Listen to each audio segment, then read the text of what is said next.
بسم الله الرحمن الرحيم.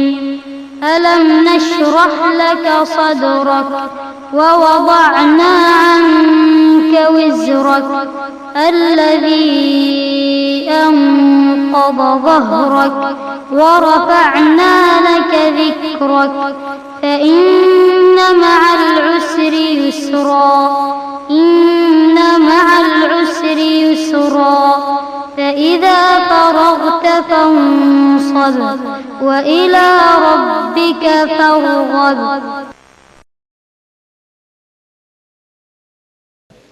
அஸ்ஸலாமு அலைக்கும் வரஹ்மத்துல்லாஹி வபரகாத்துஹு. பெருமதிப்பிற்கும் மரியாதைக்கும் உரிய எல்லாம் வல்ல அல்லாஹ்வின் நல்லடியார்களே, அருமை பெரியோர்களே, தாய்மார்களே, சகோதர சகோதரிகளே, ஏக இறைவனின் அருட்பெரும் கிருபையினால் அவனது மார்க்கத்தினை அறிந்து கொள்ள வேண்டும் என்ற பேர் ஆர்வத்தோடு இந்த நிகழ்ச்சி இங்கே ஏற்பாடு செய்யப்பட்டிருக்கிறது. இந்த நிகழ்ச்சியில் விமர்சனங்களுக்கு அஞ்ச மாட்டோம் என்ற தலைப்பு எனக்கு தரப்பட்டிருக்கிறது. இந்த தலைப்பு தேர்ந்தெடுக்கப்பட்டதற்கான காரணம் என்னவென்றால், அல்லாஹுவின் தூதர் நபிகள் நாயகம் ஸல்லல்லாஹு அலைஹி வஸல்லம் அவர்கள் ஒரு மனிதருக்கு உபதேசம் செய்கிற பொழுது, குல் ஆமன்து பில்லாஹி சும்மஸ்தகிம் என்று கூறினார்கள். அல்லாஹுவை நம்பினேன் என்று சொல், பிறகு அதிலே நீ உறுதியாக நில் என்று நபிகள் நாயகம் அவருக்கு உபதேசித்தார்கள். இவ்வாறு அல்லாஹுவின் மீது நாம் கொள்ளுகிற நம்பிக்கையும் அதிலே எந்த விதமான வளைந்து கொடுத்தலுக்கும் இடமளிக்காமல் நிலைத்து நிற்க வேண்டும் என்று சொன்னால், அதற்கு விமர்சனங்களுக்கு அஞ்சாத மன உறுதி நமக்கு தேவை. ஏனெனில் யார் சத்தியத்தை விளங்கி அதிலே உறுதியாக நிற்கிறார்களோ அவர்களை நோக்கி பலதரப்பட்ட விமர்சனங்களும் பொய்யான அவதூறுகளும் புனையப்பட்டு பல்வேறு விதமான எதிர்ப்புகளும் இன்னல்களும் அவரை சூழ்ந்து நிற்கும். இதுதான் சத்தியத்தை கடைபிடித்தவர்கள், அதிலே உறுதியாக நின்றவர்கள் அனுபவித்திருக்கிற சோதனைகள். இவ்வாறு இந்த சத்தியத்தை ஒரு மனிதர் ஏற்றுக்கொண்டு அதிலே தனது இறுதி மூச்சு வரைக்கும் நிலைத்திருக்கிற பொழுது பல்வேறு விதமான விமர்சனங்கள் அவரை நோக்கி வரும். அந்த விமர்சனங்களை தாங்கிக் கொள்ளுகிற மனோபக்குவம் இல்லை என்று சொன்னால், ஒரு நாள் உறுதியோடு நிற்பார், 2 நாள் நிற்பார், 1 வருடம் நிற்பார், 2 வருடம் நிற்பார். அதற்கு பிறகு அந்த விமர்சனங்களுக்கு பதிலளிக்க இயலாமல் அல்லது அதனை தாங்கிக் கொள்ள இயலாமல் மனிதாபிமானத்தை சொல்லுகிற நம்மை பார்த்து தீவிரவாதி என்று சொல்லுகிறார்களே, இன்றைக்கு சத்தியத்தை சொல்லுகிறவர்களை பற்றி எல்லாம் இப்படி பேசுகிறார்கள், விமர்சனம் செய்கிறார்கள், காவல்துறையிடத்திலே புகார் கொடுக்கிறார்கள். இவர்கள் எல்லாம் தீவிரவாதிகள், இவர்கள் எல்லாம் குழப்பவாதிகள், இவர்கள் எல்லாம் யூதர்களிடத்திலே பணம் வாங்கி கொண்டு அவர்களின் கருத்தை விதைக்கக்கூடிய யூத கைக்கூலிகள், இவர்கள் வஹாபிகள், இவர்கள் இப்னு தைமியாவுடைய கருத்தை இன்றைக்கு மக்கள் மத்தியிலே பரப்பி விடுகிறவர்கள். இப்படி ஏராளமான தப்பான தவறான விமர்சனங்கள் முன்வைக்கப்படுகிறது. அந்த விமர்சனங்களை தாங்கிக் கொள்ளுகிற மனோபக்குவம் இல்லாத பல பேர் சில நாட்கள் தாங்கிக் கொண்டு பல நாட்கள் தாங்க இயலாமல் சத்தியத்திலிருந்து விலகிச் செல்வதை நமது கண்கூடாக காணுகிறோம். இன்னும் சில பேரை பார்க்கிறோம், இந்த சத்தியத்தை உணர்ந்து கொண்டு இது சரியான பாதைதான், இவர்கள் சொல்லக்கூடிய கருத்துக்கள் உண்மைதான், இறைவனின் வார்த்தைகளைத்தான் சொல்லுகிறார்கள் என்பதை அங்கீகரித்துக் கொண்டாலும் அவர்களுடைய உள்ளத்திலே ஏற்றுக்கொண்டாலும் ஏற்றுக்கொண்டவர்களுக்கு சொல்லப்படுகிற விமர்சனத்தை பார்த்துவிட்டு நாமும் இவர்கள் அணியில் போய் சேர்ந்து கொண்டால் நம்மையும் இப்படித்தானே சொல்லுவார்கள், நம்மையும் ஊரை விட்டு விலக்குவார்கள், நம்மீதும் அவதூறு பரப்புவார்கள், நம்மீதும் காசுக்கு அடிமையாகிவிட்டான் என்றெல்லாம் அவச்சொல்களை பரப்பி விடுவார்கள் என்று எண்ணிக்கொண்டு சத்தியத்தை விளங்கிக் கொண்ட பல பேர் இந்த விமர்சனங்களை தாங்க இயலாமல் அசத்தியத்திலே வாழ்ந்து கொண்டிருப்பதை பார்க்கிறோம். அப்படியானால் ஒரு மனிதர் சத்தியத்திலே நிலைத்திருக்க வேண்டும் என்றாலும் அல்லது சத்தியத்தை சத்தியம் என்று உணர்ந்த உடனே அதனை ஆற தழுவிக் கொள்ள வேண்டும் என்று சொன்னாலும் அவர்களிடத்திலே இருக்க வேண்டிய அடிப்படையான ஒரு பண்பு, எதிர்ப்பவர்களுடைய தேவையற்ற விமர்சனங்களை நெஞ்சுறுதியோடு அஞ்சாமல் எதிர்கொள்ள வேண்டிய ஒரு பண்பு அவர்களிடத்தில் கண்டிப்பாக இருந்தாக வேண்டும். இந்த பண்பை பற்றி அல்லாஹ் ரப்பல் ஆலமீன் தனது திருமறையிலே சொல்லுகிற பொழுது இது தன்னுடைய அருள் நிறைந்த ஒரு பண்பு என்று சொல்லி காட்டுகிறான். விமர்சனங்களுக்கு அஞ்சாத பண்பு இருக்கிறதே, இந்த பண்பு அல்லாஹ்வின் தனிப்பட்ட கருணையினால் உருவான பண்பு என்று அல்லாஹ் சிலாகிக்கிறான். அது மட்டுமில்லை, அந்த பண்பினை தான் நாடியவர்களுக்கு அல்லாஹ் வழங்குவதாகவும் திருமறையிலே சொல்லித் தருகிறான். யா அய்யுஹல்லதீன ஆமனு மை யர்தத்த மின்கும் அன் தீனிஹி ஃபஸௌஃப யஅதில்லாஹு பிகௌமின். இறை நம்பிக்கையாளர்களே, மூமின்களே, யாரேனும் ஒருவர் தனது மார்க்கத்தை விட்டு வெளியேறிவிட்டால் அதனால் அல்லாஹ்விற்கு எந்த இழப்பும் இல்லை, அல்லாஹ்வுடைய மார்க்கம் அழிந்துவிடப் போவதும் இல்லை. ஒருவர் சத்தியத்தை சொல்லிக் கொண்டிருக்கிறார், ஒரு குறிப்பிட்ட காலத்திற்கு பிறகு சத்தியத்திலிருந்து நழுவி அசத்தியத்தின்பால் சென்று விடுகிறார். ஏதோ சுய லாபங்களுக்காக அன்றிலிருந்து இன்று வரைக்கும் பல பேர் அப்படி சென்றிருக்கிறார்கள், இன்றைக்கும் சென்று கொண்டிருக்கிறார்கள். ஏகத்துவத்தை சொன்னவர்கள், சத்தியத்தை சொன்னவர்கள், அதற்காக அடிவாங்கியவர்கள், அதற்காக விமர்சனங்களை பல வருடங்கள் தாங்கியவர்கள், பல்வேறு சுய லாபங்களுக்காக, ஆதாயங்களுக்காக, பொருளாதாரத்திற்காக, ஆட்சி அதிகாரத்திற்காக, பதவி சுகத்திற்காக, நான் வருகிற பொழுது பல பேர் எனக்கு பராக்கு சொல்ல வேண்டும் என்ற அந்த பந்தோபஸ்திற்காக, இப்படி பல்வேறு நோக்கங்களுக்காக வேண்டி பலரும் தடம் புரண்டு சென்றிருக்கிறார்கள். அல்லாஹ் சொல்கிறான், இறை விசுவாசிகளே, உங்களில் யாரேனும் ஒருவர் இந்த மார்க்கத்தை விட்டு வெளியேறிவிட்டால், சத்தியத்திலிருந்து தடம் புரண்டு விட்டால், ஃபஸௌஃப யஅதில்லாஹு பிகௌமின், அதற்கு பகரமாக அல்லாஹ் ஒரு சமுதாயத்தை, ஒரு கூட்டத்தை கொண்டு வருவான். நீ போனா போடா, அல்லாஹ்வுக்கு நீ இருந்துதான் அல்லாஹ்வுடைய மார்க்கத்தை நிலைப்படுத்தணும்ன்ற அவசியம் இல்லை. அல்லாஹ் ஒரு கூட்டத்தை கொண்டு வருவான். அந்த கூட்டத்தினர் எப்படி இருப்பார்கள் தெரியுமா? யுஹிப்புஹும் வ யுஹிப்பூனஹு, அவர்கள் அல்லாஹ்வை நேசிப்பார்கள், அல்லாஹ்வும் அவர்களை நேசிப்பான். அதில்லத்தின் அலல் முஃமினீன, அந்த மக்கள் மூமின்களோடு பழகுகிற பொழுது கனிவோடு பழகுவார்கள். இஸ்ஸத்தின் அலல் காஃபிரீன், காஃபிர்களோடு உறவாடுகிற பொழுது கடுமையாக உறவாடுவார்கள். வலா யகாஃபூன லௌமத லாயிமின், பழி போரின் பழி சொல்லுக்கு, விமர்சிப்போரின் விமர்சனங்களுக்கு அவர்கள் அஞ்ச மாட்டார்கள். ذَلِكَ فَضْلُ اللَّهِ, இது அல்லாஹ்வின் அருள். யுக்தீஹி மன் யஷா, அதை தான் நாடியோருக்கு அல்லாஹ் வழங்குகிறான். அல்லாஹ் ரப்பல் ஆலமீன் இந்த பழி சொல்லுக்கு அஞ்சாத பண்பை பற்றி சொல்லுகிற பொழுது ஒரு சமுதாயத்தை உருவாக்கி அந்த சமுதாயத்திற்கு சிறந்த பல பண்புகளை வழங்குகிறான். அதிலே மிக குறிப்பிடத்தகுந்த ஒரு பண்பாக அல்லாஹ் சொல்லுகிறான், அவர்கள் விமர்சனங்களை கண்டுகொள்ள மாட்டார்கள், பழிப்போரின் பழி சொல்லை ஏற்க மாட்டார்கள், அதற்காக அலட்டிக் கொள்ள மாட்டார்கள்.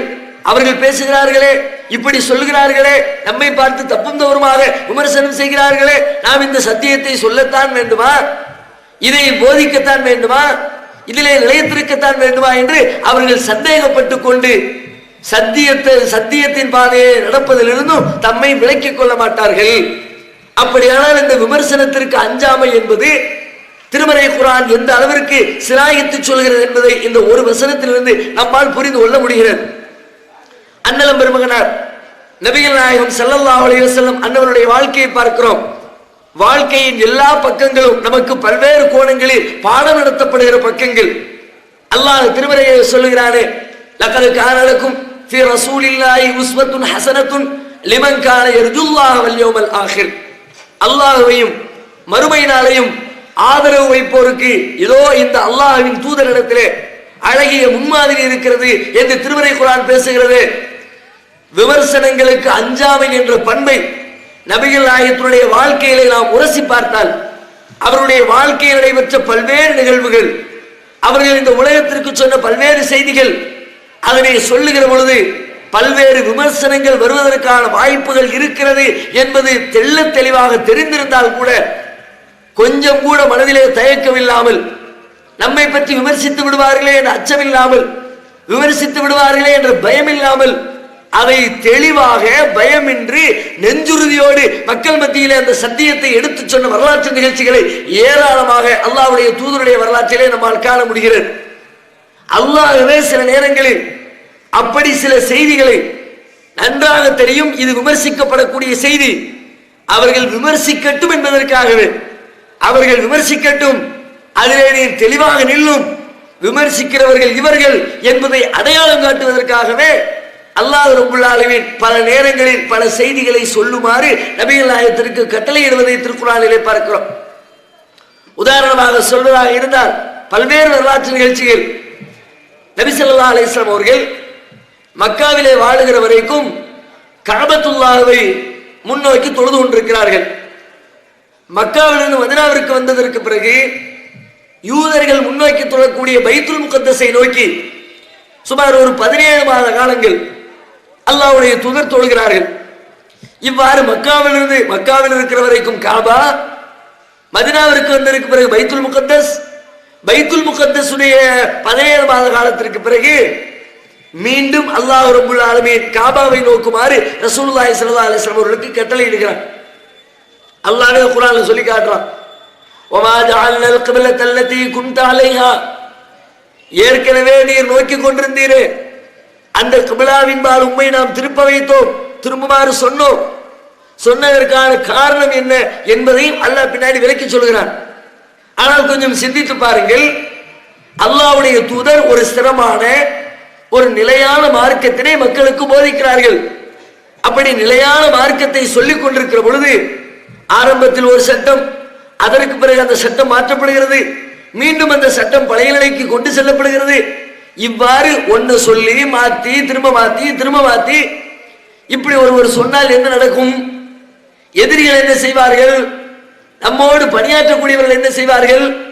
ஒரு அமைப்புல ஒரு தலைவரை எடுத்துக்குவோம், அவர் ஒரு போதனை பண்றாரு, ஒரு சட்டத்தை கடைபிடிக்குமாறு சொல்றாரு, ஒரு வருஷம் ஆகுது, சரியில்லை, திரும்ப வேற ரூட்டுக்கு போங்கிறாரு, திரும்ப சரியில்லை, பழைய ரூட்டுக்கு போங்கிறாரு.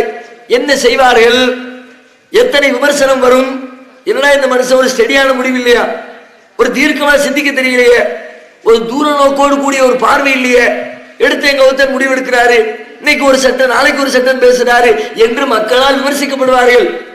இன்னும் சொல்ல போனால் அவரை பின்பற்றக்கூடிய அவர் மீது பாசம் வைத்திருக்கிறவர்கள் கூட சில நேரத்தில் வெக்ஸ் ஆகி போய் மனம் வெறுத்து போய் இந்த ஆளு கூட இருந்தா நம்ம எல்லாரும் நம்ம மூஞ்சில காரி துப்ப ஆரம்பிச்சிருவான், ஒரு ஸ்டெடியான முடிவு இல்லை, ஆகையினால இவர் ரூட்டை விட்டு நாம வேற ரூட்டுக்கு போயிருவோம் என்று கூட பல பேர் முடிவெடுக்க முடியும், முடிவெடுக்க தூண்டும். இதுதான் யதார்த்தம், இதுதான் இயற்கை. நபிகள் நாயகம் ஸல்லல்லாஹு அலைஹி வஸல்லம் அவர்களுக்கும் அதே போன்ற நிகழ்வு. ரசூலுல்லாஹ் முதல்ல அல்லாஹ்விடம் இருந்து வந்த செய்தியை சொல்கிறார்கள். முதல்ல காபாவை நோக்கி அல்லாஹ் சொன்னா நோக்கிட்டாங்க, பிறகு பைத்துல் முகத்தஸை நோக்கி அல்லாஹ் சொன்னா நோக்கி விட்டார்கள், பிறகு காபாவை நோக்கி அல்லாஹ் சொல்லுகிறார், அதையும் மக்கள் மத்தியிலே வைத்து விட்டு காபாவை நோக்கி விட்டார்கள். என்ன நடக்கிறது? எதிர்பார்த்ததை போன்று விமர்சனங்கள் வருகிறது. இந்த ஆதாரத்தில் ஸ்டடி இல்லை, ஒரு சரியான போதனை இல்லை, ஒரு தெளிவான வழிகாட்டுதல் இல்லை, நேற்றைக்கு ஒன்று இன்றைக்கு ஒன்று என்று நாளுக்கு நாள் மாற்றிக் கொண்டிருக்கிறார் என்று சொல்லி மக்களிடத்தில் குழப்பம் எழுகிறது. அல்லாஹ் சொல்லுகிறான், எதற்கு இந்த சட்டத்தை சொன்னோம் தெரியுமா? இல்லாலின அலமமை யத்தபிஉர் ரசூல், இந்த ரசூலை பின்பற்றுகிறவர் யார்? அவ் மிம்மை யன்கலிபு அலா அகிபைஹி, தான் வந்த வழியிலே திரும்பி செல்கிறவர் யார் என்பதை பிரித்தறிவதற்குத்தான் நான் இவ்வாறு உன்னை காபாவை நோக்கி திரும்ப சொன்னேன். திரும்புவாங்கன்னு தெரியும் அல்லாஹ்வுக்கு. இது மாதிரி நம்ம சொன்னா சில பேர் ஏத்துக்க மாட்டாங்க, எதிரிகள் ஏற்றுக்கொள்ளாவிட்டாலும் பிரச்சனை இல்லை, ரசூலுல்லாஹ்வை ஈமான் கொண்ட தோழர்களை ஏற்றுக்கொள்ள மாட்டார்கள் என்பது அல்லாஹ்வுக்கு தெரியும். தெரிஞ்சும் அல்லாஹ் சொல்ல நீ சொல்லு. சில பேர் ஏத்துக்க மாட்டான், விமர்சனம் பண்ணுவார்கள். எந்த விமர்சனத்தோடு மட்டும் நிற்க மாட்டார்கள், இந்த ஆளுடைய ரூட் சரியில்லை என்று இதை உதாசீனம் செய்துவிட்டு இந்த மார்க்கத்தை புறக்கணித்து விட்டு அவர்கள் தங்களுடைய பழைய மார்க்கத்தின்பால் சென்று விடுவார்கள். இதை சொன்னவுடன் அப்படி நடந்தது. ஆனால் அல்லாஹ் அதற்காக வளைந்து கொடுத்தானா? அல்லாஹ்வுடைய சட்டத்தை சொல்வதற்கு நபிகள் நாயகம் வளைந்து கொடுத்தார்களா? இதை எதுக்கு போட்டு சொல்லிக்கிட்டு சொன்னா பிரச்சனை வருமே, நம்ம விமர்சனம் பண்ணுவாங்களே, செடி இல்லாத ஆளுன்னு சொல்லுவாங்களே, அதனால் இந்த செய்தியை சொல்லாமல் மறைத்து விடுவோம் என்று அல்லாஹ்வுடைய தூதர் நினைத்தார்களா? ஒரு கடுகளவிற்கு கூட தூதருடைய உள்ளத்தில் இந்த சிந்தனை வரல. சொன்னா சொல்லிக்க, இருந்தா இருந்துக்க, ஏத்துக்கல ஏத்துக்க, மறுக்கனா வருத்துக்க. ஃபமன் ஷா ஃபல்யூமின் வமன் ஷா ஃபல்யக்ஃபுர். விரும்பியோர் நம்பட்டும், விரும்பியோர் மறுக்கட்டும். அதனால எனக்கு ஒண்ணும் ஆக போறது இல்லை, உனக்கு தான் எல்லாம். குளத்துல கோபிச்சுக்கிட்டு கழுவாம போச்சுன்னா நார போறது நீனு, நாடு கிடையாது. அதனால் பாதிப்பு எனக்கு இல்லை, அல்லாஹ்வுடைய மார்க்கத்திற்கு இல்லை, தூதருடைய போதனைகளுக்கு இல்லை. நான் என் கிழமை சொல்லிவிட்டேன், அல்லாஹ் சொன்னதை சொல்லுவேன், நீ என்னத்தை சொன்னாலும் சொல்லுவேன். நம்மிடத்துல இப்படி உறுதி இருக்கிறதா? இன்றைக்கு ஒரு சத்திய கருத்தை சொல்றோம், வீட்டுல எதிர்ப்பு வருது, உடனே பல்ட்டி அடிச்சுக்கிறோம். நீ மட்டும் யோக்கியமா, அவன் மட்டும் யோக்கியமானு வேற இடத்தையும் ஒன்று சொல்றாங்க. சம்பந்தம் இல்லாத குற்றச்சாட்டுகளை உடனே தேவையில்லை என்று வாபஸ் வாங்கிக் கொள்கிறோம். சத்தியத்தை போல்ட்டா சொல்ல மறுக்கிறோம். 4 பேர் மத்தியில அதை செயல்படுத்த தயங்குகிறோம். ஒரு ஏகத்துவவாதி இடத்துல, அல்லாஹ்வையும் அவரது தூதரையும் நம்பக்கூடிய ஒரு முஸ்லிமிடத்துல விமர்சனம் செய்வார்களே, அவர்கள் என்ன நினைப்பார்கள், மக்கள் என்ன கருதுவார்கள், என்ன இழப்பு ஏற்படும், இந்த கருத்தை சொல்வதனால் ஏற்படக்கூடிய பின்விளைவுகள் என்ன, இதை ஒரு ஏகத்துவவாதி எண்ணி பார்க்க கூடாது. என்ன வந்தாலும் சரி, எப்படிப்பட்ட எதிர்ப்பு வந்தாலும் சரி, என்ன விமர்சனம் முன்வைக்கப்பட்டாலும் சரி, சத்தியம் என்று நான் உணரக்கூடிய செய்திகளை நான் சத்தியமிட்டு சொல்லுவேன். அசத்தியம் என்று நான் அறிந்து கொண்டிருக்கிற தகவல்களை நான் உறுதியிட்டு மக்கள் மத்தியிலே வெளிப்படுத்துவேன் என்ற மனோதிடம் ஒவ்வொரு ஏகத்துவவாதி இடத்திலும் வந்து சேர்ந்திருக்க வேண்டும். நபிகள் நாயகத்துடைய வாழ்க்கையில் எத்தனை நிகழ்ச்சிகள். நபி ஸல்லல்லாஹு அலைஹி வஸல்லம் இதே போன்று மேராஜுக்கு செல்கிறார்கள். மேராஜ் பயணம் என்பது சாதாரண பயணம் இல்லை.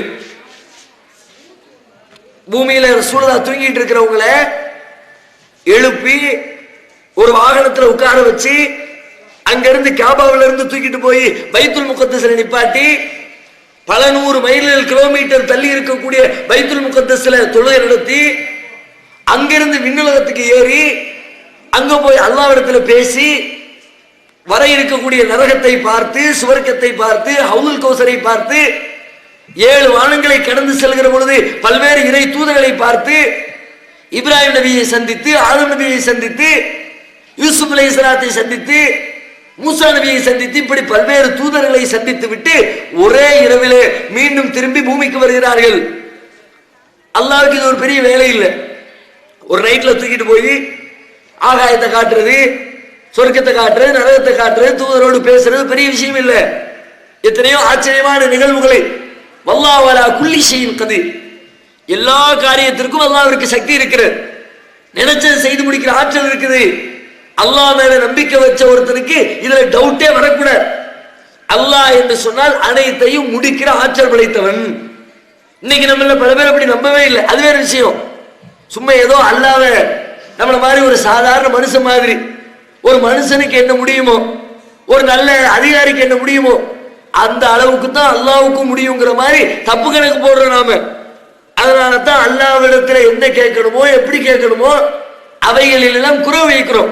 ஒரு சாதாரண மனுஷன் கேட்கிற மாதிரி ஒரு சாதாரண கோரிக்கைகளை அல்லாஹ்விடத்திலே வைக்கிறோமே தவிர, படைத்த ரப்புல் ஆலமீனிடத்திலே எதை வேண்டுமானாலும் கேட்கலாம், என்ன கோரிக்கை வேணாலும் வைக்கலாம். அதை நிறைவேற்றக்கூடிய தகுதியும் திராணியும் அந்தஸ்தும் அதிகாரமும் படைச்ச ரப்பிலே இருக்கிறது என்ற உணர்வு நம்முடைய உள்ளத்திலே மங்கி போய் கிடக்கிறது. நபிகள் நாயகம் ஸல்லல்லாஹு அலைஹி வஸல்லம் மேராஜுக்கு போயிட்டு வர்றது அல்லாஹ்வுக்கு ஒரு பெரிய காரியம் இல்லை. ஒரு சாதாரண அவன் நிகழ்த்தக்கூடிய பல ஆயிரக்கணக்கான செய்தி வேலைகளில் இது ஒரு சாதாரண துரும்பு மாதிரி. அப்படிப்பட்ட வேலை நடந்திருக்கிறது. ஆனால் அதை பூமியிலே மக்களிடத்திலே சொல்ல வேண்டும். சொன்ன என்ன நடக்கும்? அதை ஏற்றுக்கொண்டவர்களும் ஏற்றுக்கொள்ளாதவர்களுடைய ரியாக்ஷன் எப்படி இருக்கும்? என்னடா இது, இந்த மனுஷனை பைத்தியக்காரன்னு சொன்னோம், உளறிக்கிட்டு இருக்கிறாருன்னு சொன்னோம், இப்ப நம்ம சொன்னதுக்கு நல்ல பாயிண்ட் கிடைச்சிருச்சு. எதிரிகள் இப்படித்தான் நினைப்பாரு. ஒரே நைட்ல இங்க இருந்து பைத்துல் முகத்தஸ் போனாராம், அதே நைட்ல வானத்துக்கு போனாராம், 7 வானத்தை கடந்தாராம், அல்லாஹ்விடத்துல பேசினாராம், சொர்க்கத்தை பார்த்தாராம், நரகத்தை பார்த்தாராம். நல்ல கதை விடுறாரு, ரீல் சுத்துறாரு. ஏற்கனவே ரீல்னு சொன்னோம். இப்ப நம்ம சொன்னது ரீலுதான்றதுக்கு ஆதாரம் கிடைச்சிருக்கு. இப்படித்தான் அவர்கள் நம்பினார்கள். இப்படித்தான் அந்த எண்ணம் அவர்களுக்கு செல்லும். சாதாரண அரைகுறை நம்பிக்கையுடைய எல்லோருக்கும் இப்படித்தான் எண்ணம் வரும். நபிகள் நாயகம் ஸல்லல்லாஹு அலைஹி வஸல்லம் அவர்களுக்கு இது தெரியும். நாம சொன்னா இதுல பல பேர் ஏற்றுக்கொள்ள மாட்டார்கள், எல்லாரும் இதை ஒத்துக்க மாட்டான். நபி அவர்களுக்கு நன்றாகவே தெரிந்திருக்கிறது. ஆனால் அல்லாஹ்வுடைய தூதர் அதை பூமியிலே சொல்லாமல் மறைத்தார்களா? தன்னுடைய அந்த விண்ணுலக பயணத்தை முடித்துக் கொண்டு வந்த அல்லாஹ்வுடைய தூதர் அதை தனக்குத்தானே மறைத்துக் கொண்டார்களா? உலகத்திலே போட்டு உடைத்தார்களா? சுப்ஹானல்லதி அஸ்ரா பிஅப்திஹி லைலம் மினல் மஸ்ஜிதில் ஹராமி இலல் மஸ்ஜிதில் அக்ஸா. ஒரு இரவில் தனது அடியாரை மஸ்ஜிதுல் ஹராமிலிருந்து மஸ்ஜிதுல் அக்ஸாவிற்கு அழைத்து சென்ற இறைவன் தூய்மையானவன். அல்லாஹ் வசனத்தை இருக்கிறான். நபிகள் நாயகம் ஸல்லல்லாஹு அலைஹி வஸல்லம் மக்கள் மத்தியில் ஓதி காட்டுறாங்க. தான் போய் வந்த அந்த பயணத்தை விலாவாரியாக விளக்கமாக மக்கள் மத்தியில் ரசூலுல்லாஹ் எடுத்து பேசுறாங்க, எல்லாத்தையும் சொல்றாங்க. என்ன நடந்துச்சு? எதிர்பார்த்ததை போன்று விமர்சனங்கள். நபிகள் நாயகத்தை பொய்யர்கள் என்று தூற்ற ஆரம்பித்தார்கள். அவருடைய கருத்தை ஏற்க மறுத்தார்கள். இன்னும் சொல்வதாக இருந்தால் அதுவரைக்கும் அல்லாஹ்வுடைய தூதரை தூதர் என்று ஒத்துக்கொண்டு இஸ்லாத்தை ஏற்றுக்கொண்டிருந்த முஸ்லீம்கள் கூட, அன்றைக்கு வரைக்கும் முஸ்லீம்களாக இருந்தவர்கள், அவர்களில் பலரும் இஸ்லாத்தை விட்டு ஓட்டம் பிடித்தார்கள். இன்னைக்கு ஏகத்துவத்தை விட்டு பல பேர் ஓட்டம் பிடிக்கிறாங்களே, அதை பார்த்து நம்ம பெருசா வருத்தப்பட தேவையில்லை. ஏன்?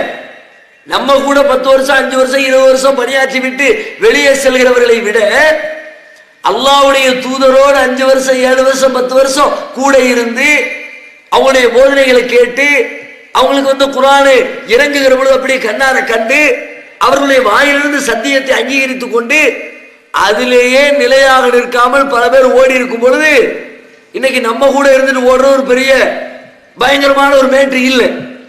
இப்ப நபிகள் நாயகத்தோடு இருந்தவர்கள் மேராஜ் செய்தியை சொன்ன உடனே கணிசமான நூற்றுக்கணக்கானவர்கள், 100க்கும் மேற்பட்டவர்கள் சிலாத்தை விட்டே ஓடுறாங்க. அந்த அளவிற்கு விமர்சனம் தலை தூக்குகிறது. சரியில்லை, பொய் பேசுறாரு, உளர்றாரு, பைத்தியக்காரத்தனமா சொல்றாரு என்றெல்லாம் சொல்லிக்கொண்டு நபிகள் நாயகத்துடைய இந்த போதனைகளை ஏற்க மறுத்து ஒரு கூட்டம் இஸ்லாத்தின் வட்டத்தை விட்டு வெளியேறுகிறது. எப்படிப்பட்ட விமர்சனம் பாருங்கள். சும்மா சரியில்லைன்னு வாயில சொல்லிக்கிட்டு இருக்க விமர்சனம் இல்லை. சரியில்லை என்று சொன்னதோடு மட்டுமில்லாமல் அது சரியான கொள்கை இல்லை என்பதை மக்கள் மத்தியிலே நிரூபிக்கும் விதமாக நானே அந்த கொள்கையை தூக்கி போட்டு வந்திருப்பார். அது சரியில்லைங்கிற இத்தனை வருஷம் அது கூட இருந்தேன், இத்தனை வருஷம் அதுக்காக விளைச்சேன், இத்தனை வருஷம் அதுக்காக பாடுபட்டேன், இத்தனை ஆண்டுகள் இதற்காக பொருள் கொடுத்தேன், நேரம் கொடுத்தேன், உழைப்பை கொடுத்தேன், சரியில்லைன்னு தெரிஞ்ச உடனே நானே வெளியே வந்துட்டேன்னு சொல்லுகிற அளவிற்கு இன்னைக்கு சில பேர் சொல்லி திரிகிறார்களே. அதே போன்று நபிகள் நாயகத்தினுடைய காலத்தில் தாங்கள் அவர் மீது நம்பிக்கை வைத்தது தவறு, அவர்கள் சொல்லக்கூடிய வார்த்தைகள் போய் அவர்கள் உளறுகிறார்கள் என்பதை மக்களுக்கு நிரூபிக்க வேண்டும் என்ற எண்ணத்தோடு இஸ்லாத்தை விட்டே ஒரு கூட்டம் ஓடியது. நபிகள் நாயகத்தினுடைய உள்ளத்தில் சஞ்சலம் வந்ததா? யோசித்தார்களா? ஐயோ மக்கள்லாம் போறாங்களே, கூட்டம்லாம் குறையுத. இஸ்லாத்துல கூட்டத்துக்கு வேலையே கிடையாது. இஸ்லாத்துல இருக்கிறதுனால் உனக்குத்தான் நன்மையை தவிர இஸ்லாத்திற்கு எந்த நன்மையும் இல்லை. அப்படிப்பட்ட நெஞ்சுறுதி வர வேண்டும் சத்தியத்தை சொல்லுகிற பொழுது.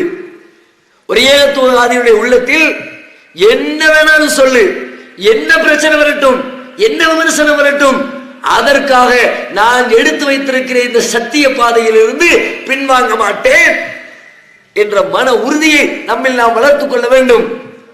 ஏராளமான நிகழ்ச்சி அல்லாஹ்வுடைய தூதருடைய வரலாற்றில் நபிகள் நாயகம் ஸல்லல்லாஹு அலைஹி வஸல்லம் அவர்கள் மக்காவிலே வாழ்ந்து கொண்டிருக்கிறார்கள். அதே காலகட்டத்தில் பக்கத்திலே 2 பெரிய வல்லரசுகள், ஒரு பக்கத்தில் ரோமாபுரி கிறித்தவர்களுடைய வல்லரசு ரோமாபுரி பேரரசு, இன்னொரு பக்கத்தில் பாரசீக பேரரசு, நெருப்பை வணங்குகிற சிலைகளை வணங்கக்கூடியவர்கள் வாழக்கூடிய அடுத்த வல்லரசு பேரரசு. ரசூலுல்லாஹ்வுடைய காலத்தில் 2 பேருக்கு சண்டை நடக்குது. சண்டையினுடைய இறுதியில் ரோமாபுரி தோற்று போகிறது, பாரசீகம் வெற்றி கொள்கிறது. மக்காவில் இருக்கிற காவிர்கள் எல்லாம் பேசுறான், சம்பந்தம் இல்லாம பேசுகிறார்கள். எப்படி மொட்டை தலைக்கும் முழங்காலுக்கும் முடிச்சு போடுறதுமாங்களே, அது மாதிரி இவன் ஒரு முடிச்சு போடுறான். ரோமாபுரியில் வாழக்கூடியவர்கள் எல்லாம் கிறிஸ்தவர்கள். அவர்கள் உங்களை மாதிரி தான் இறைவனிடமிருந்து வேதம் வந்திருக்கிறது என்று சொல்லி ஒரு வேதத்தை படிச்சுக்கிட்டு ஃபாலோ பண்ணிக்கிட்டு இருக்கிறாங்க.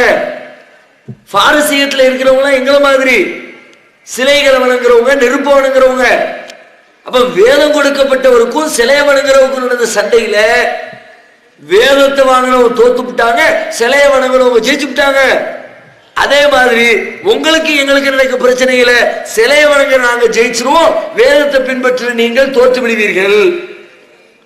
சம்பந்தமே இல்லை. அங்க அவர் தோத்தர இங்க நாம தோப்போமா?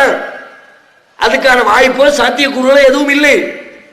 ஆனாலும் மக்கத்து காஃபிர்கள் சொல்கிறார்கள், விமர்சிக்கிறார்கள். அப்ப அல்லாஹ் ஒரு வசனம் இறக்கி வைக்கிறான். எந்த அளவிற்கு இந்த ரோமாபுரி தோற்று போயிருக்கிறது என்று சொன்னால், அன்றைய காலகட்டத்தினுடைய அரசியல் வல்லுநர்கள் அந்த நிகழ்ச்சியை பார்த்து கொண்டிருக்கிற யாராக இருந்தாலும் திண்ணமாக சொல்வார்கள், இனிமே ரோமாபுரி தலை தூக்கிறதுக்கு வாய்ப்பே இல்லை, முடிஞ்சு போச்சு. அடினால் அடி, பயங்கரமான அடி, பலத்த சேதம் விளைவிக்கப்பட்டிருக்கிறது. எனவே இவன் இனிமே எந்திரிச்சு வரணும்னா எப்படி ஒரு நூற்றாண்டு காலம் ஆகும். இனிமே பாரசீகத்தோடு ரோமாபுரி மல்லு கட்டுகிற அளவிற்கு வளர்ச்சி அடைய வேண்டும் என்று சொன்னால் அதற்கு ஒரு கணிசமான காலம் தேவைப்படும் என்கிற அளவிற்கு ஒட்டு மொத்தமா ரோமாபுரி அறுத்து எரிஞ்சிருக்குது பாரசீகம். அப்ப அல்லாஹ் வசனம் இருக்கிற அந்த காலகட்டத்தில் ரூம், ரோமாபுரி இன்றைக்கு தோற்றுவிட்டது.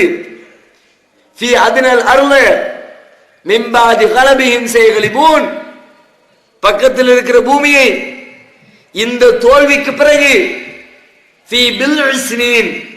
இன்னும் சொற்ப ஆண்டுகளில், ஒரு 8-9 வருஷத்துக்கு உள்ள, அந்த வார்த்தைக்கு அதான் அர்த்தம், மிக சொற்பமான ஒரு காலத்தில் இந்த ரோமாபுரி மீண்டும் வெற்றி அடையும், அவர்களை வெற்றி கொள்ளும் அப்படிங்கிற வசனத்தை அல்லாஹ் அப்ப இறக்கி வைக்கலாம். ஆனா அன்றைக்கு சொல்லுகிற காலத்துல மக்களுடைய கருத்து என்ன? இதை சொன்னா யாரு கேட்டாலும் சிரிப்பா, என்னடா இது கருத்து, நம்புற மாதிரியா இருக்குது, சும்மா கதை விடுறிய, இனிமே அவன் எந்திப்பானா? ரோமாபுரி இனிமே தலை தூக்குமா? அடினால் அடி சாதாரண அடியா? நாய் போய் அடிக்கிற மாதிரி அடிச்சு துவம்சம் பண்ணி ரொம்ப கீழ்மட்டத்தில் கொண்டு போய் இறக்கி வச்சிருக்கிறான். இனிமே ரோமாபுரி எந்திக்கிறதுக்கு வாய்ப்பே இல்லை. அந்த அளவிற்கு தோல்வியை தழுவி இருக்கக்கூடிய ரோமாபுரி வெற்றி அடையும் என்று சொல்கிறீரே என்று சொல்லி அவருடைய சொற்களை அவ்வாறு யாரு சொன்னாலும் அந்த காலகட்டம் நம்பார். அந்த காலத்தில் மக்கள் நம்ப மாட்டார்கள், அதை ஏசுவார்கள், கிண்டல் செய்வார்கள், அதை ஒரு பொய்யான வார்த்தை என்றுதான் அதை விமர்சனம் செய்வார்கள். நல்லாவே தெரியுது, இதை சொன்னா இந்த ரியாக்ஷன் தான் வரும். மறைத்தார்கள் நபிகள் நாயகம். மக்கள் நம்ப மாட்டார்களே, சொன்னா ஏற்றுக்கொள்ள தயங்குவார்களே, அதனால இதை மட்டும் விட்டுருவோமே, ஜெயிச்ச பிறகு சொல்லிக்குவோமே. எப்படி அல்லாஹ் ஜெயிக்க போதுன்னு சொல்றான், அல்லாஹ் சொன்னா ஜெயிக்கும், ஜெயிச்ச பிறகு இப்ப அல்லாஹ் அப்பவே சொல்லிவிட்டான் அப்படின்னு தூக்கி கொண்டு காட்டலாமே என்று நினைத்து அல்லாஹ்வுடைய வார்த்தைகளை சொல்வதிலே அல்லாஹ்வுடைய தூதர் தயக்கம் காட்டினார்களா? டிஎன்டிஜே வீடியோ விஷன், டிஎன்டிஜேவின் மார்க்க விளக்க குறுந்தகடுகள் PJ Shamsulluha, MI Sulaiman, MS Sulaiman, Althafi மற்றும் மார்க்க அறிஞர்களின் உரைகள் அடங்கிய சீடிகள் வெறும் ₹20 மட்டுமே. கடந்த ரமலானில் சகோதரர் பிஜே அவர்கள் ஆற்றிய இஸ்லாம் கூறும் பொருளியல் தொடர் சொற்பொழிவு கிட்டத்தட்ட 27 மணி நேர நிகழ்ச்சி 3 டிவிடிகளில் விலை ₹100 மட்டும். மொத்த விற்பனையாளர்களுக்கு கழிவுகள் உண்டு. கிடைக்கும் இடம் டிஎன்டிஜே வீடியோ விஷன், நம்பர் 30, அரண்மனைக்காரன் தெரு, மண்ணடி, சென்னை 1. கொஞ்சமாவது யோசித்தார்களா? விமர்சனத்திற்கு பயந்தார்களா?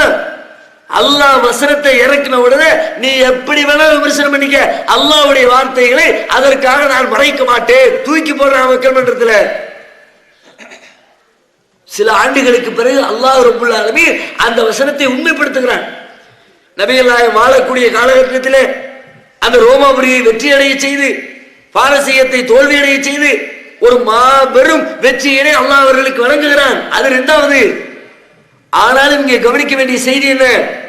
நபிகள் நாயகம் அவர்கள் அதை சொல்லுகிற பொழுது மக்கள் விமர்சிப்பார்கள் என்று நன்றாக கண்கூடாக தெரிந்தால் கூட அந்த விமர்சனத்திற்கு அஞ்சி சொல்லக்கூடிய வார்த்தைகளை மறைத்தார்களா? காலம் கடத்தினார்களா? தன் தோழர்களுக்கு மட்டும் சொல்லிக் கொண்டார்களா? வெளியிலே சொல்லாமல் திரையிட்டார்களா? என்ன விமர்சனம் வரும் என்று தெரிந்தால் கூட அதை மக்கள் மத்தியிலே அச்சமில்லாமல் முன்வைத்தது நபிகள் நாயகத்துடைய வாழ்க்கை வரலாற்றிலே காணுகிறோம். ஒரு சொற்பமான நேரத்தில் 1-2 நேரங்களில் ரசூலுல்லாஹ்வுக்கு அந்த விமர்சன அச்சம் உள்ளத்தில் தலை தூக்கி இருக்கிறது. அதை அல்லாஹ்வே குர்ஆன்ல சொல்லி காட்டி அதை தவறு என்று சுட்டி காட்டி அல்லாஹ் சீர் செய்து விட்டார்.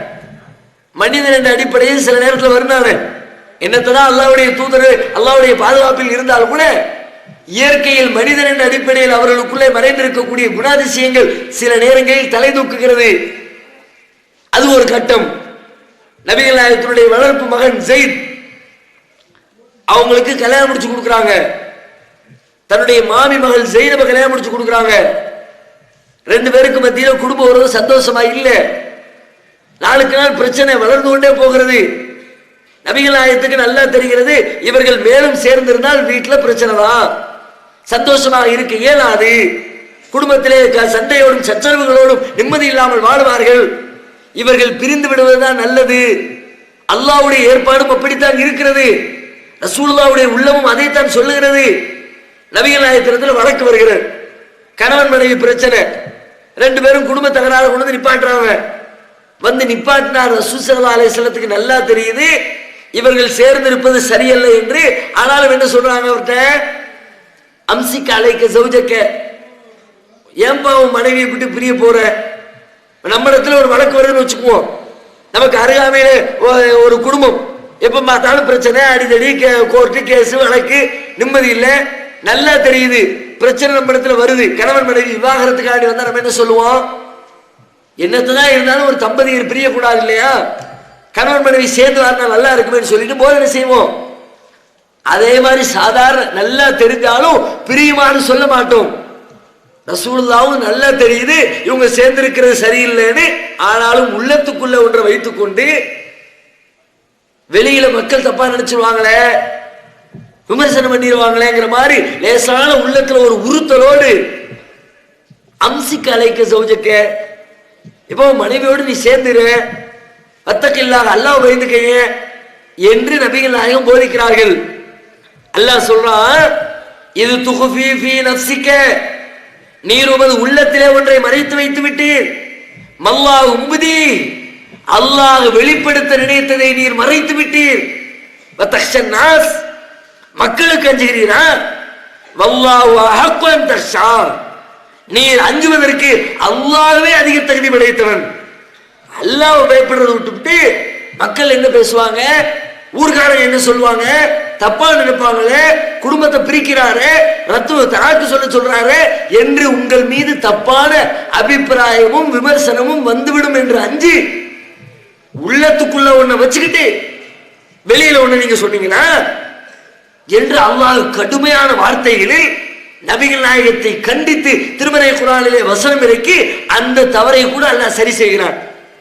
ஒரே ஒரு நேரத்தில் ரசூலுல்லாஹ்வுடைய உள்ளத்துல அந்த விமர்சனத்திற்கு அஞ்சக்கூடிய தன்மை வந்தாலும் அதையும் அல்லாஹ் போட்டு உடைச்சு, ரசூலுல்லாஹ் உடைக்க தயங்குறாங்க, அல்லாஹ் போட்டு உடைச்சுட்டான். அஞ்சாதே, பயப்படாதே, கவலைப்படாதே, விமர்சனத்தை பற்றி உன்னுடைய உள்ளத்திலே கடுகளவிற்கு கூட தயக்கம் காட்டாதே என்று போதித்து நபிகள் நாயகத்தை அல்லாஹ் சிறப்படுத்தினான். அதே போன்று பத்ர் யுத்தம் நடைபெறுகிறது. பத்ர் யுத்தம் முடிந்ததற்கு பிறகு கைதிகளாக ஒரு 70 பேர் பிடிக்கப்பட்டிருக்கிறார்கள். 70 பேரை என்ன பண்றது? விவாதம், மஷ்வரா நடக்கிற, ஆலோசனை நடக்கிறது. ஒவ்வொரு நபி தோழரும் ஒவ்வொரு ஆலோசனையும் சொல்லுகிறார்கள். அபூபக்கர் சொல்றாங்க, எல்லா உறவினர்களா இருக்கிறாங்க, எதிரில பிடிக்கப்பட்டிருக்கிறவங்க யார் நிக்கிறான்? நபிகள் நாயகத்தினுடைய பெரிய அப்பாஸ் நிக்கிறாரு, நபிகள் நாயகத்தினுடைய மருமகன் நிக்கிறாரு, மக வீட்டுக்காரர் மருமகன் நிக்கிறாரு. ஒவ்வொருத்தருக்கும் சொந்த பந்தங்கள் தான், மக்காவில் உள்ளவங்க தான் வந்து நிக்கிறாங்க. அதையெல்லாம் சொல்லி காட்டி எதுக்கு நமக்குள்ள பிரச்சனையை வளர்த்துக்கிட்டு, அதனால ஏதாவது நஷ்டஈடு வாங்கி கொண்டு அவர்களை விடுதலை செய்து விடுவோம் என்று சொல்கிறார்கள். உமர் ரலியல்லாஹு அன்ஹு கருத்து கேட்கிறாங்க. உமர் அப்படியே கர்ஜிக்கிறார், என்ன யாரிடத்துல இரக்கம் காட்டுறிய? நல்லவர்களா இவர்கள்? இரக்கம் காட்ட வேண்டிய இடத்தில் இரக்கம் காட்ட வேண்டும். நம்மை அழிக்க வந்தவர்கள் இவர்கள், இஸ்லாத்திலே வேற இருக்க வந்தவர்கள் இவர்கள். அல்லாஹ்வுடைய மார்க்கத்தை ஏற்றுக்கொண்டவர்கள் மக்காவில் வாழக்கூடாது என்று சொன்னதோடு மட்டுமில்லாமல் மக்காவிலிருந்து நாடு துறந்து மதினாவில் வந்து குடியேறி இருக்கிற நம்மை கூட இவர்கள் மதினாவிலும் நிம்மதியாக இருக்கக்கூடாது என்று படை திரட்டி வந்து நம்மை அழிக்க வந்த இந்த கைவர்களை உயிரோடு திரும்ப அனுப்புவதை தவறு, எல்லாத்தையும் சோழியை முடிக்கணும், கருவறுக்கணும், எல்லாத்தையும் கொலை செய்யணும். எந்த அளவுக்கு? அவன் தத்தமது உறவினர்களை கொலை செய்யட்டும். என்னுடைய சகோதரன் சொந்தக்காரன் ஒருத்தர் இருக்கிறான், அவனை என் கையில கொடுங்க, நான் அவரை போட்டு தள்ளுறேன். அலியுடைய சகோதரன் வந்திருக்கிறார் எதிரணியில, நாங்கள் யாருக்கும் அஞ்ச மாட்டோம், யாருடைய விமர்சனத்தை கணக்கில் கொள்ள மாட்டோம் என்பதை வெளிப்படுத்துவதற்காக எந்த உறவுகளும் அல்லாஹ்வுடைய மார்க்கத்திற்கு முன்பு எங்களை அசைத்து பார்க்காது என்பதை ஆணித்தரமாக வெளிப்படுத்துவதற்காக அவருடைய ரத்த உறவுகளை அவரவர் கையில் கொடுத்து கொலை செய்ய சொல்லுங்கள். அலியுடைய சகோதரர் அவர் கையில கொடுங்க, எல்லாரும் அந்த வேலையை செய்யட்டும். உமர் கொந்தளிக்கிறார், கர்ஜிக்கிறார். இப்படியாக நபிகள் நாயகம் ஒவ்வொருவரிடமும் மஷூரா கேட்கிறார்கள். கடைசியில ரசூலுல்லாஹ் ஒரு முடிவு எடுக்கிறாங்க. யாருடைய முடிவு? அபூபக்கர் சொன்ன கருத்தை முடிவாக. எதுக்கு போட்டு எல்லாம் உறவுக்காரங்க பின்னாடி கூட இஸ்லாத்தை ஏற்க என்ன நினைச்சாங்களோ தெரியல, ஏற்பதற்கு வாய்ப்பு இருக்கிறது, இப்படி கூட நினைத்திருக்கலாம். ஏதோ அவர்கள் அல்லது நம்ம சொந்த பந்தங்களை எல்லாம் அறுக்கிறாரு, சொந்த ஊர்க்காரர்களே கொண்டு குவிக்கிறாரு என்று தம்மை பற்றி மக்கள் தவறாக பேசி விடுவார்களோ என்ற எண்ணத்தில் கூட நபிகள் நாயகம் விட்டிருக்கலாம். ரசூலுல்லாஹ் என்ன முடிவு எடுக்கிறாங்க? நஷ்டஈடு வாங்கிட்டு சம்பந்தப்பட்டவங்களை விடுதலை செஞ்சிருவோம். அதே போன்று விடுதலையும் செய்யப்படுகிறது. அல்லாஹ் ரப்புல் ஆலமீன் வசனம் இருக்குகிறான். உமர் சொன்ன அதே கருத்தை வலியுறுத்தி நபிகள் நாயகம் எடுத்த முடிவு தவறு என்று நபிகள் நாயகத்தின் மண்டையில் ஓங்கி அறைவதை போன்று அல்லாஹ் வசனம் இருக்குகிறான். நபியே, உமக்கு இது சரியானதில்லை. அஸ்ரா யுஸ்கின ஃபில் அர்து, உமக்கு கைதிகள் கிடைத்திருக்கிறார்கள், அவர்களை இந்த பூமியிலே வேறறுக்காமல் அவரை நீங்கள் பூமியிலே நடமாட விடுவீர்களா?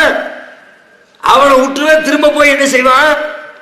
மீண்டும் போய் ஊர்ல போய் படை திரட்டி மீண்டும் உங்களை அழிப்பதற்கு ஆயுதம் தாங்கி போரிட வர தயாராக இருக்கிறவர்கள் மீது இரக்கம் காட்டி நஷ்டஈட்டை பெற்றுக்கொண்டு அவர்களை வெளியிடப்புகிறீர்களா? துரீதுன அரவத் துன்யா, நீங்கள் இந்த உலகத்தின் பங்களிப்பை விரும்புகிறீர்கள். வல்லாஹு யுரீதுல் ஆகிரா, அல்லாஹ்வோ மறுமையை விரும்புகிறான், மறுமையை தேர்ந்தெடுக்கிறான். வல்லாஹு அஸீஸுன் ஹகீம், அல்லாஹ் கண்ணியமானவர், ஞானம் நிறைந்தவர் என்று சொல்லி அல்லாஹ் ரப்பல் ஆலமீன் வசனம் இறக்கி வச்சு லேசா அசஞ்சாங்க. மக்கள் நினைச்சுவாங்க விமர்சனத்தை கண்டு, மக்களுடைய பிற்காலத்தில் பேச்சை கண்டு உள்ளத்துக்குள்ள லேசா அசைஞ்சு கொடுக்க வேண்டிய தருணம் இந்த ரெண்டே தருணம் தான். அந்த ரெண்டு தருணத்தை கூட அல்லாஹ் ரப்பல் ஆலமீன் பொறுத்துக் கொள்ளாமல், அல்லாஹ்வுடைய தூதர், நீங்கள் உங்க வாழ்க்கையில 2 தடவை இல்ல 2 செகண்ட் கூட விமர்சனங்களை நினைத்து அஞ்சக்கூடிய உள்ளம் உங்களுக்கு இருக்கக்கூடாது. ஏகத்துவத்தை ஏற்றுக்கொண்டிருக்கிற யாருக்கும் இருக்கக்கூடாது என்பதை வலியுறுத்தும் முகமாக திருமறை குர்ஆனில் அதை கண்டித்து வசனமிறக்கி வைத்திருப்பதை பார்க்கிறோம். இப்படி அல்லாஹ்வுடைய தூதருடைய வாழ்க்கையில் இந்த 2ஐ தவிர நீங்கள் எதை எடுத்து பார்த்தாலும், எதை ரசூலுல்லாஹ் சொன்னாலும் விமர்சனத்துக்குரியதான் சொன்னார். ரசூலுல்லாஹ் சொன்ன எல்லா கொள்கையும் எடுத்துக்கங்க. ரொம்ப சாதாரணமா தெரியக்கூடிய ஒரு கொள்கை, லா இலாஹ இல்லல்லாஹ், வணக்கத்திற்குரியவன் அல்லாஹ்வை தவிர யாருமே இல்லை. இதை ரசூலுல்லாஹ் சொன்னாங்க. இந்த கொள்கை எப்படிப்பட்ட கொள்கை? மக்களால் பாராட்டப்படுகிற கொள்கையா? பூமாலை போட்டு வரவேற்கப்படுகிற கொள்கையா? ஆரத்தி எடுத்து ஆட தழுவுகிற கொள்கையா? என்ன கொள்கை? நன்மையை சொல்வதனால் எந்த பிரச்சனையும் வராது, எந்த விமர்சனம் வராது. தீமையை தடுத்தால் தேவையற்ற விமர்சனங்களை ஒரு மனிதன் சந்திக்க வேண்டியது வரும். லா இலாஹ இல்லல்லாஹ் என்பது தீமையை தடுக்கின்ற ஒரு போதனை. என்ன அர்த்தம் லா இலாஹ இல்லல்லாஹ்வுக்கு? லா இலாஹ, கடவுள் என்பதே இல்லை. உலகத்திலே எத்தனையோ பேர் ரசூலுல்லாஹ் வாழும்போது பல கடவுளர்களை வாங்கி கொண்டிருக்கிறார்கள். ஒரு பக்கத்தில் சிலைகளை வைத்து இதுதான் கடவுள், இன்னொரு பக்கத்திலே சூரியன் கடவுள், இன்னொரு புறத்திலே சந்திரன் கடவுள், இன்னொரு இடத்திலே பாம்பு கடவுள், இன்னொரு இடத்திலே ஆறு கடவுள். இப்படி உலகத்துடைய பல்வேறு படைப்புகளை உருவகப்படுத்தி அது கடவுள், இது கடவுள், இது கடவுள் என்று மக்கள் வணங்கி கொண்டிருக்கிற பொழுது ரசூலுல்லாஹ் சொல்றாங்க, லா இலாஹ, கடவுளே இல்லை. எப்படி இருக்கும் வணங்குறவனுக்கு? இல்லல்லாஹ், அல்லாஹ்வை தவிர. அது இரண்டாவது தான் சொல்றாங்க. முதல்ல சொல்லும் போது நீ வணங்குறது கடவுள் இல்லை, இந்த சிலை கடவுள் இல்லை, இந்த சூரியன் கடவுள் இல்லை, இந்த சந்திரன் கடவுள் இல்லை, இந்த ஆறு கடவுள் இல்லை, இந்த பாம்பு கடவுள் இல்லை, இந்த நெருப்பு கடவுள் இல்லை. ஒன்றை கடவுள் என்று வழிபட்டுக் கொண்டிருக்கிறவரிடத்தில் போய் நீ வணங்குவது கடவுள் இல்லை என்று சொன்னால் கட்டி முடிச்சு முத்தம் கொடுப்பாரு? அவரு எதிர்க்க மாட்டாரா? விமர்சிக்க மாட்டாரா? குறை சொல்ல எல்லாரும் குறை சொல்லுவார்கள். குறை சொல்லுகிற போதனை இது. நன்மையை சொன்னா குறை வராது, தீமையை தடுத்தா குறை. லா இலாஹ இல்லல்லாஹ்வுக்கு அர்த்தம் என்ன? அல்லாஹ்வை வணங்கன்னு மட்டும் சொல்லல, நீ வணங்குற எதுவும் வணங்க தகுதியானது இல்லை என்று சொல்லிவிட்டு அல்லாஹ் வணங்குகிறாங்க ரசூலுல்லாஹ். விமர்சனம் வராதா? விமர்சனத்திற்குரிய காரியத்தை தான், செய்தியை தான் அல்லாஹ்வுடைய தூதர் தனது கையிலே எடுத்து வைத்திருந்தார்கள். உணர்வு முஸ்லிம் சமுதாயத்தின் நம்பர் 1 தமிழ் வார இதழ். உறங்கி கிடந்த முஸ்லிம்களின் உணர்வுகளை தட்டி எழுப்புவதில் 13 ஆண்டு கால வரலாற்று சாதனை படைத்த ஒரே இதழ் உணர்வு. செய்திகளில் நடுநிலைமை, விமர்சனங்களில் நேர்மை, சமுதாய செய்திகளுக்கு முன்னுரிமை, இஸ்லாத்தின் எதிரிகளை அடையாளம் காட்டுதல், அரசியல், ஆன்மீகம் பற்றிய கேள்விகளுக்கு ஆணித்தரமான பதில்கள், ஆய்வு கட்டுரைகள், பல சுவையான அம்சங்களுடன் வெளிவரும் உணர்வின் வாசக சமுத்திரத்தில் நீங்களும் சங்கமமாகுங்கள். ஆண்டு சந்தா உள்நாடு ரூபாய் 400, வெளிநாடு ரூபாய் 2300, தனி இதழ் ரூபாய் 8. உங்கள் டிராஃப்ட்களை Muslim media trust number 7 Vadamaraikkar street 2nd floor Mannady Chennai 1 என்ற முகவரிக்கு அனுப்பி வையுங்கள். Email unarvu@readifmail.com. டிஎன்டிஜேயின் சமுதாய பணிக்கு உதவிடுங்கள். ஆதரவற்ற முதியோர்களுக்கு அடைக்கலம் கொடுத்து அவர்களை தாயன்புடன் அரவணைத்து அவர்களின் தேவைகளை பூர்த்தி செய்து உணவு, உடை, உறைவிடம் அளித்து மருத்துவ உதவிகளையும் மனிதாபிமானத்தோடு செய்து வருவது தமிழ்நாடு தௌஹீத் ஜமாத். நன்கொடைகள் அனுப்ப விரும்புவோர் தமிழ்நாடு தௌஹீத் ஜமாத் என்ற பெயரில் இந்தியன் வங்கி மண்ணடி கிளை கணக்கு எண் 788274827 என்ற அக்கவுண்ட் நம்பருக்கு டிராஃப்ட் ஆகவோ காசோலையாகவோ அனுப்பலாம். மணி ஆர்டர் மூலமும் அனுப்பலாம். நீங்கள் அனுப்ப வேண்டிய முகவரி தமிழ்நாடு தௌஹீத் ஜமாத், இலக்கம் 30, அரண்மனைக்காரன் தெரு, மண்ணடி, சென்னை 1. தொலைபேசி 25215226. இன்றைக்கு இந்த ஜமாத்தை பல பேரும் பல கோணங்களில் விமர்சிக்கிறார்கள். வாய்க்கு வந்தபடி எல்லாம் விமர்சனம், காதுகளில் கேட்க கூசுகின்ற அளவிற்கு விமர்சனம், பொய்யான விமர்சனம், அவதூறான விமர்சனம். ஏன் விமர்சனம்? இந்த விமர்சனத்தால் பல பேர் பாதிக்கப்படுகிறார்கள். வரதட்சணை வாங்குகிறவனை வாங்காது என்று சொல்லுகிற பொழுது லட்ச லட்சமா வாங்குறது தடைபட்டு போகிறது. நமக்கு வர்ற வருமானத்தை வேட்டு வைக்கிறானே விமர்சனம் பண்ணுவோம். வட்டி வாங்குகிறவனின் சட்டையை பிடித்து நிறுத்துகிற அளவிற்கு போதனை செய்தால் அவன் பாதிக்கப்படுகிறான். நமக்கு வர்ற வருமானத்துக்கு வேட்டு வைக்கிறான், விமர்சனம். ஹத்தம் பாத்தியா மௌலூதுன்னு சொல்லிவிட்டு பைக்கை வச்சுக்கிட்டு ஊர் ஊரா வீடு வீடா ஏறி இறங்கக்கூடிய ஆளும் சாக்களை குத்தி காட்டினார், அவர்களுடைய தவறுகளை சுட்டி காட்டினார், விமர்சனம். இவர்கள் எல்லாம் யூத கைக்கூலிகள். என்ன விமர்சனம்? யூதர்களிடத்திலே பணம் வாங்கி கொண்டு எங்களுடைய மக்களிடத்திலே பிரச்சாரம் செய்து குழப்பம் விளைவிக்கிறார்கள். ஏன்? அவங்களுக்கு தெரியுமா? அது அவங்களுக்கே நல்லா தெரியும். இவன் யூதன்ட்ட காசு வாங்கல, காசு கேட்டா கூட யூதன் இவனுக்கு கொடுக்க மாட்டான், நமக்கு வேணா கொடுப்பான். அவங்களுக்கு நல்லா தெரியுமே. யூதன் சொல்லக்கூடிய கொள்கைகளை தூக்கி வைத்திருக்கிறவர்கள் அந்த மௌலவிகள், அந்த ஆலிம்கள். மௌலூது பாடல்கள் வழியாக இறந்துவிட்ட நல்லடியார்கள் என்ற பெயரில் இறந்து விட்டவர்களை அடக்கம் செய்து கபிரிஸ்தான் உருவாக்கி இருக்கிறார்களே, தர்காக்களை கட்டி வைத்து வழிபடுகிறார்கள். இது யூதனுடைய கொள்கை. அவனுடைய கொள்கையை செயல்படுத்தக்கூடியவர்களுக்கு பணம் தருவானா? அதை உடைத்து நொறுக்கு என்று சொல்லுவதற்கு பணம் தருவானா? நல்லா தெரியும், அவனுக்கு கொடுக்க மாட்டான், நமக்கு தான் தருவான். ஆனாலும் விமர்சிப்பார்கள். ஏன்? அவர்களுக்கு வருகிற வருமானத்திற்கு வேட்டு வைக்கப்படுகிறது. இந்த ஜமாத்து கையிலே எடுத்திருக்கக்கூடிய கொள்கை விமர்சனத்திற்குரிய கொள்கை. அல்லாஹ்வுடைய தூதர் தனது கையிலே வைத்திருந்த கொள்கை விமர்சனத்திற்குரிய கொள்கை. விமர்சிப்பார்கள். அஞ்சக்கூடாது, கலங்கக்கூடாது, தயங்கக்கூடாது, யோசிக்க கூடாது. அந்த விமர்சனம் ஒவ்வொன்றையும் நேர்கொண்ட பார்வையின் வழியாக பதிலளித்துக் கொண்டிருக்க வேண்டும். நபிகள் நாயகத்தை விமர்சிக்கிறார்கள். இவர் ஒரு பொய்யர், இவராக இட்டு கட்டுகிறார், இந்த திருக்குர்ஆன் அல்லாஹ்விடமிருந்து வரவில்லை, இவராக கற்பனை செய்து சொல்லுகிறார், இட்டுக்கட்டி சொல்லுகிறார். இவர் ஒரு பைத்தியக்காரர், இவர் உளறுகிறார், இவர் ஒரு சூனியக்காரர், இவர் சூனியம் செய்கிறார். நபிகள் நாயகத்தை விமர்சனம் செய்தார்கள். அல்லாஹ்வுடைய தூதர் என்ன செஞ்சாங்க? நான் நல்லா தானே இருக்கிறேன், என்னையே இப்படி சொல்றாங்க அப்படியா புலம்பினார்களா? அல்லது வேற என்ன? அல்லாஹ் ரப்பல் ஆலமீன் என்ன செய்தான்? அவர்கள் சொல்லக்கூடிய ஒவ்வொரு விமர்சனத்திற்கும் அல்லாஹ் பதிலளித்தான். இவர் இட்டுக்கட்டினார் என்று சொல்கிறீர்களே, அவர் நீங்கள் சொல்லக்கூடிய வாதத்திலே உண்மையானவராக இருந்தால் அம் யகூலூன இஃப்தரா, அவர்கள் சொல்லுகிறார்கள் இவர் இதனை இட்டுக்கட்டினார் என்று. குல் ஃபஅதூ பிஅஷ்ரி சுவரின் மிஸ்லிஹி, அப்படின்னா நீ கொண்டு வா. அது மாதிரி அவரை இட்டுக்கட்டி ஒரு குர்ஆனை கொண்டு வந்தார்ல, அதே மாதிரி நீ இட்டுக்கட்டி ஒண்ணு கொண்டு வாங்க பார்ப்போம். அவர் அரபி மொழியில இருக்கிற எழுத்துக்களை வச்சு தானே இட்டுக்கட்டினார். அவரால் இட்டுக்கட்டி ஒரு புத்தகத்தை கொண்டு வர முடியும் என்று சொன்னால் அது மாதிரி நீ இட்டுக்கட்டி ஒரு 10 சூரா கொண்டு வாங்க பார்ப்போம். ஃபஅதூ பிசூரத்தின் மின் மிஸ்லிஹி, ஒரே ஒரு சூரா கொண்டு வாங்க பார்ப்போம். உலகத்தில் இருக்க எல்லாத்தையும் துணைக்கு கூப்பிட்டுக்க. வதுஉ ஷுஹதாக்கும் மின் தூனில்லாஹ், அல்லாஹ்வை விட்டுவிட்டு உங்களுடைய தோழர்கள் அத்தனை பேரும் அழைத்துக்கொள், கொண்டு வந்து காட்டு கொண்டு பார்ப்போம். இட்டு கட்டவில்லை என்பதற்கு அல்லாஹ் பதில் சொல்ல. அல்லாஹ்வுடைய வேதம்டா, எவனாலும் கொண்டு வர முடியாது, உலகமே சேர்ந்தாலும் கொண்டு வர முடியாது என்று அல்லாஹ் ரப்பல் ஆலமீன் அந்த மக்கள் வைத்த கேள்விக்கு, அவதூறுகளுக்கு, விமர்சனங்களுக்கு அல்லாஹ் தர்க்க ரீதியாக பதிலளிக்கிறான்.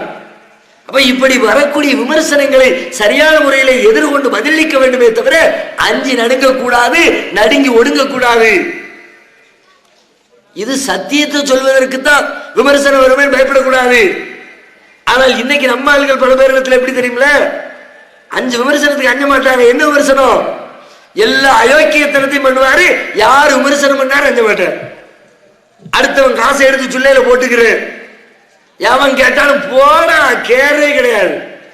எவன் என்னத்தை கிழிச்சிருவான், என்னத்தை பேசிடுவான், யார என்ன தப்பு செஞ்சாலும், ஒழுக்க ரீதியாக தவறுகளில் ஈடுபட்டாலும், பொருளாதார ரீதியாக ஏமாற்றங்களில் ஈடுபட்டாலும் அதிலே இன்றைக்கு அச்சமற்ற தன்மையை பார்க்கிறோம். அதை யாரை என்னை விமர்சிப்பிய? நீ எந்த அளவுக்கு நீ ஒழுக்கத்தில் தப்பாயிட்ட, நீ பொருளாதாரத்தில் தப்பு செஞ்சிட்ட, விமர்சனம் செய்தால் அப்படி நெஞ்சிருதியோடு எதிர்கொள்கிறார். எப்படி? அப்படித்தான் செய்வேன். நீ என்ன மாதிரி கேட்டா உனக்கு எதிராக நான் அவதூறு சொல்லுவேன். எத்தனை பேரை இன்றைக்கு பார்க்கிறோம். அவர்கள் மீது குற்றச்சாட்டுகள் வந்தால் அவதூறு என்று சொன்னால் அவதூறை நிரூபித்து விட்டு உன்னுடைய தூய்மையை வெளிப்படுத்த, அது வேறு விஷயம். நீ என்ன வேணாலும் சொல்லிக்க, நான் இப்படித்தான் செய்வேன். உன் கூட இருந்து செய்ய முடியாதா? நான் வெளியில போய் செய்யறேன். அவன் கூட்டணி சேர்த்துக்கிற இன்னும் 10 பேர் இருக்கிறான். நீ தான் யோக்கியம் பேசிக்கிட்டு இருக்கிற. வெளியில என் கூட கூட்டணி செய்யறதுக்கு 1000 பேர் இருக்கிறான். நம்ம கூட்டாளி பல பேரு, அவனை பூரா கூட்டணியை சேர்ந்துக்கிட்டு பழைய வேலையை ஆரம்பிக்கிறேன். எவ்வளவு நெஞ்சுரம் பாருங்க. நம்ம மக்கள்கிட்ட இன்னைக்கு பார்க்கிறோம். இதிலே அஞ்சாம இருக்கக்கூடாது. சத்தியத்தை சொல்லுகிற பொழுது வரக்கூடிய விமர்சனத்திற்கு தான் அஞ்சக்கூடாதே தவிர அசத்தியத்தை செய்கின்ற பொழுது விமர்சித்தால் அஞ்ச வேண்டும். அவன் விமர்சிக்கிறதுக்கு முன்பே அஞ்ச வேண்டும். விமர்சித்து விடுவார்களே, ஒரு தப்பு செய்கிறோமே, மக்கள் பார்வையில் பெற்றால் என்ன ஆகும்? அல்லாஹ் இதை கவனித்துக் கொண்டிருக்கிறானே, அதற்கு நாம் அல்லாஹ்வுடைய கேள்விக்கு என்ன பதில் சொல்ல போகிறோம்? அந்த அச்சம் ஒவ்வொரு மனிதனுக்குள்ளும் ஊடுருவ வேண்டும். அப்படி அச்சப்பட்டு வாழ்ந்தால், அந்த விமர்சனத்திற்கு பயந்தால் அதுக்கு அல்லாஹ் சிறப்பான கூலியை தருவான். சத்தியத்தை சொல்லுகிற பொழுது வருகின்ற விமர்சனத்தை அஞ்சாதே, அதற்கு நற்கூலி. அசத்தியத்தை செய்து விடுவோமோ என்ற நிலை வருகிற பொழுது அப்பொழுது அச்சப்படு, அதற்கும் நற்கூலி. எந்த அளவிற்கு நற்கூலி? மறுமையில் அல்லாஹ்வுடைய அரிசுடைய நிழலை தவிர வேறு எந்த நிழலுமே இல்லாமல் இருக்குமே.